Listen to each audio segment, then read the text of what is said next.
Hey there, fellow gamers. Lately, open worlds have been pretty lackluster, you know? Most of the time, lazy developers just throw us into some world-like thing, filled with vegetation, maybe three little quests, the ability to chop down a tree and build some basic shack from it. And that's it, apparently. Go find something to do yourself. The trend's definitely not great, I gotta say, but what can you do? Still, quite a few decent open-world games have come out recently. Today, I'm gonna tell you about them. Hit that like button, subscribe if you haven't already, and let's go! Lens Island, a brand new simulator that just hit release recently. Classic survival game in a world where a somewhat strange apocalypse happened. It's all seasoned with adventures and combat. There's no real story per se, but honestly, it's not really needed here. Instead, you're better off exploring the local map, which is created from pre-made chunks for each individual game world. We sail between islands on rafts or boats, but if you want, you can also use underground passages. Because beneath the surface map, there's also a huge network of branching caves. And here we come to what I think is the main feature of Lens Island. You're allowed to build practically everywhere, except in combat dungeons and settlements.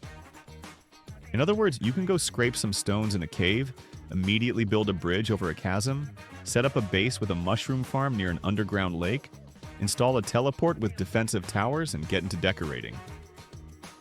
Most actions give you experience, and since it's there, there's naturally a character development tree too. Weapons and tools can be upgraded and even enchanted with runes. Besides farming life, our barefoot heroes can also do simple fishing and cooking. But all of this is just preparation for dungeon raids and fighting monsters.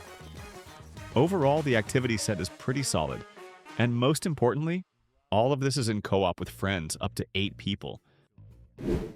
J.D.M. Japanese Drift Master. The first and only open-world racing game where you can race Japanese cars on Japanese streets, in the fictional Guntamo Prefecture with 250 kilometers of roads, from mountain serpentines to city streets. As you can tell, we're cruising around the world of Japan, drifting on turns, tuning cars in garages, and participating in street races or challenges.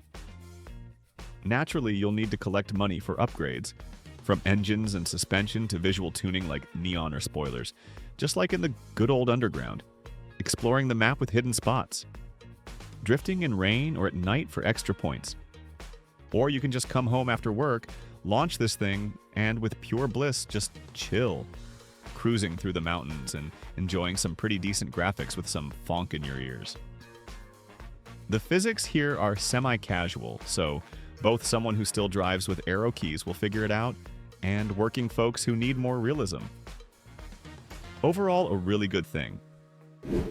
Wuchang Fallen Feathers.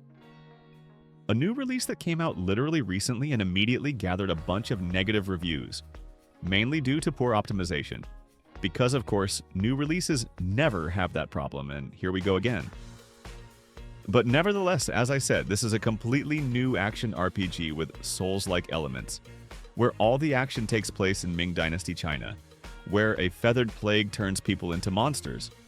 And our lady, who will be playing as... Her name is Bayu Chong, by the way, is also cursed by this crap, but actually uses it for superpowers.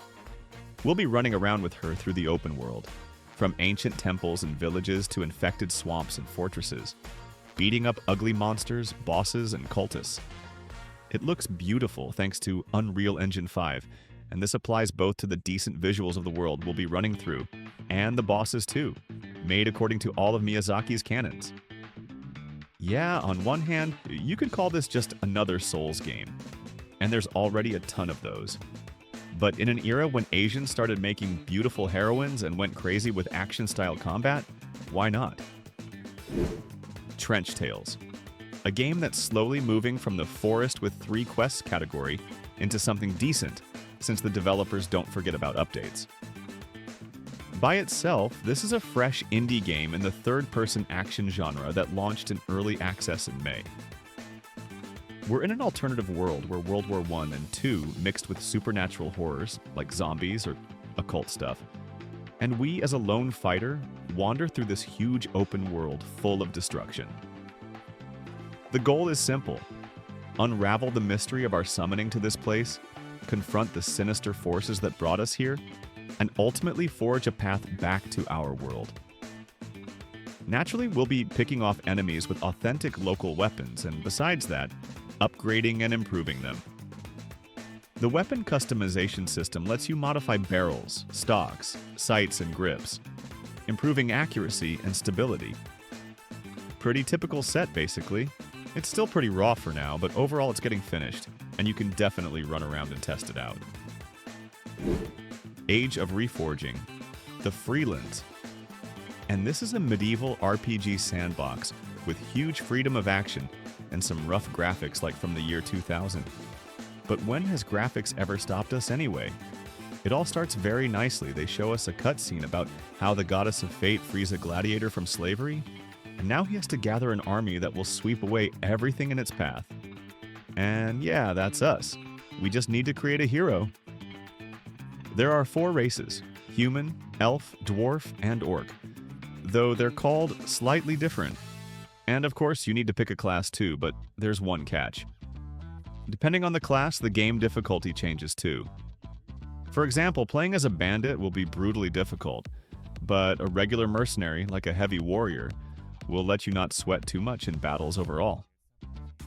Naturally, classes have subclasses, so the game's depth is huge. Open world similar to Atom RPG, where your squad moves across a global map from location to location, sometimes encountering squads and other events.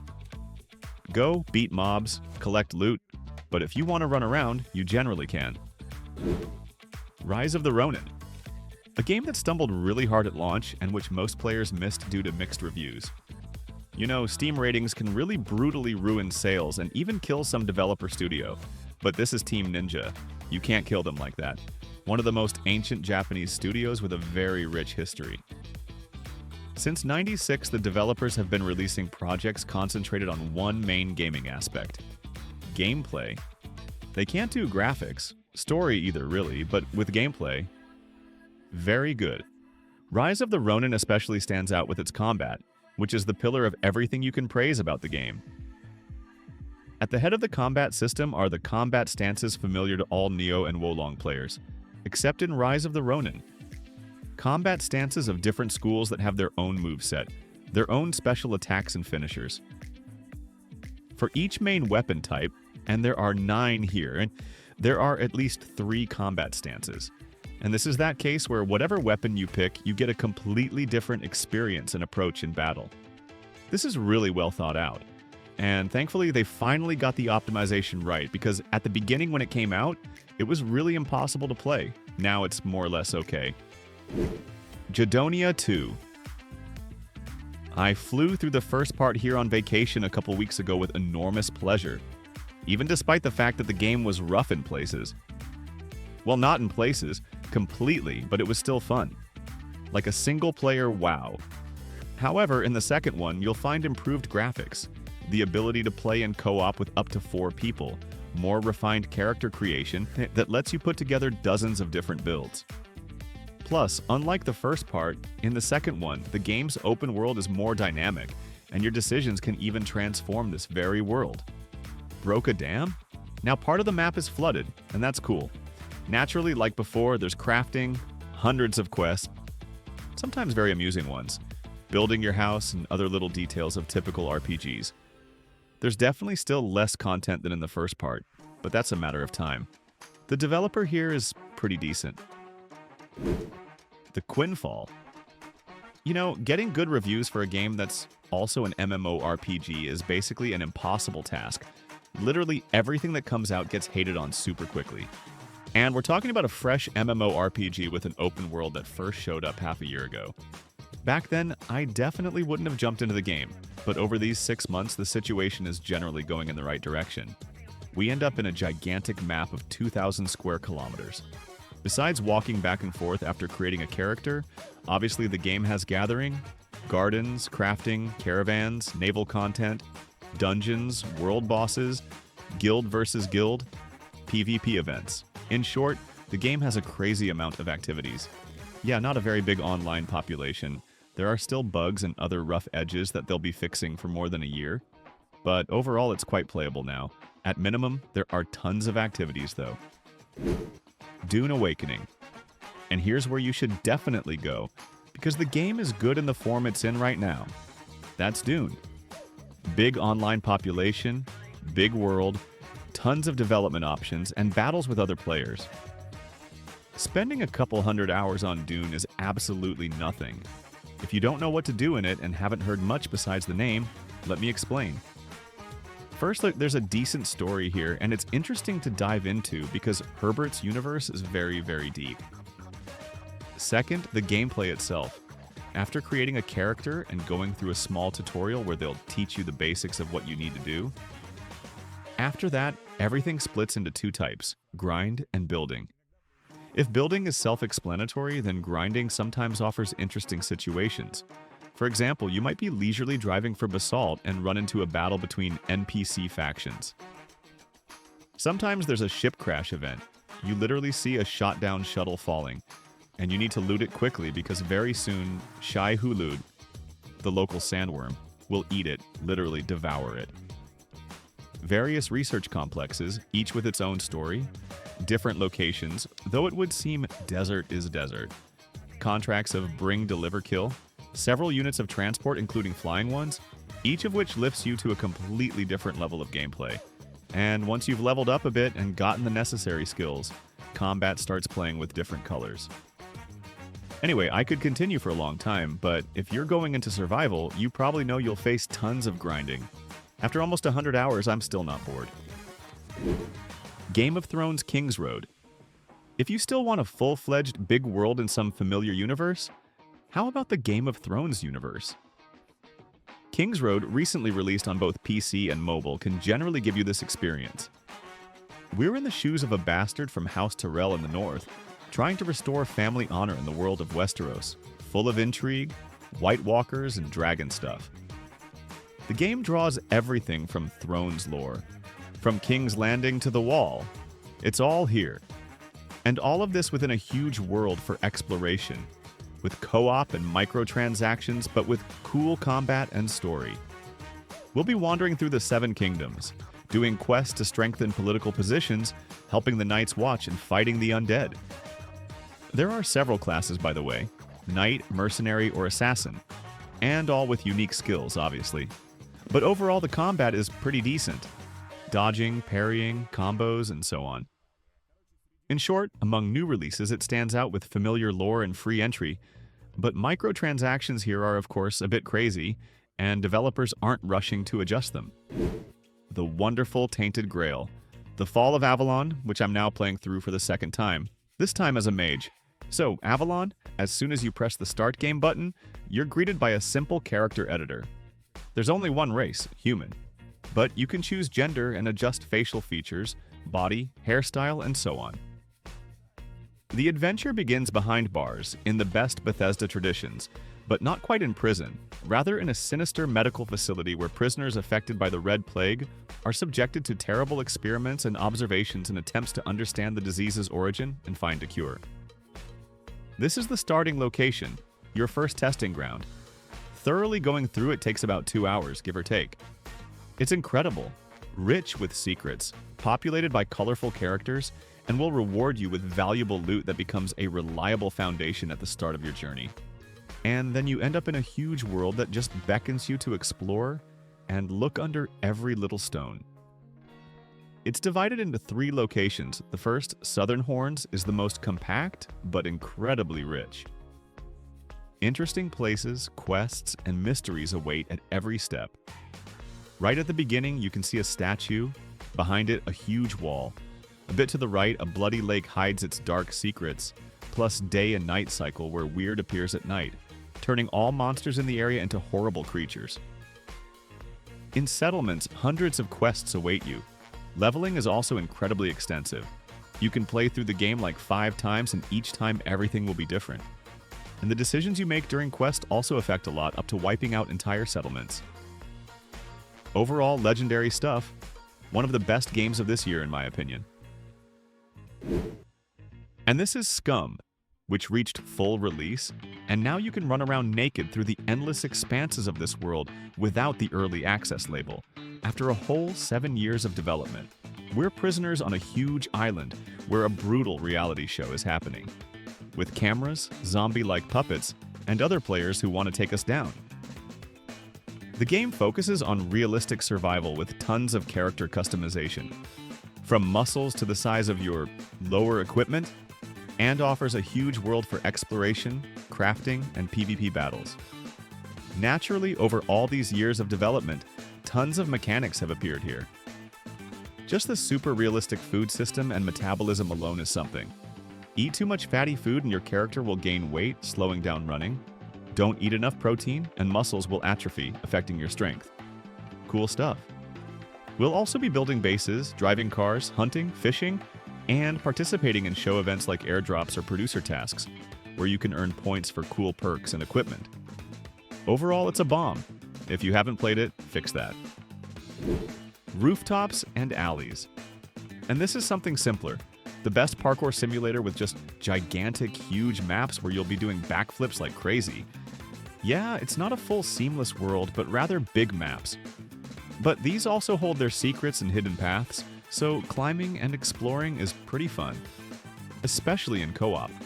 Our character customization is also available, and this applies not only to our appearance and what underwear we're wearing, tricks are customizable too. If you've ever played Mirror's Edge, you'll definitely get a kick out of this game. Except if that one was first person with a decent story that permeated all the gameplay, here you get pure free running without story with tons of different challenges in the spirit of do 10 backflips from that skyscraper headfirst. By the way, the physics are also well developed, so doing these backflips is pretty pleasant. How about building your own Chinese wall? Literally, that's all Chinese frontiers. But don't think we'll only be building walls here. We need to, like in Medieval Dynasty, build up our settlement, learn to manage, gather resources, and explore the world.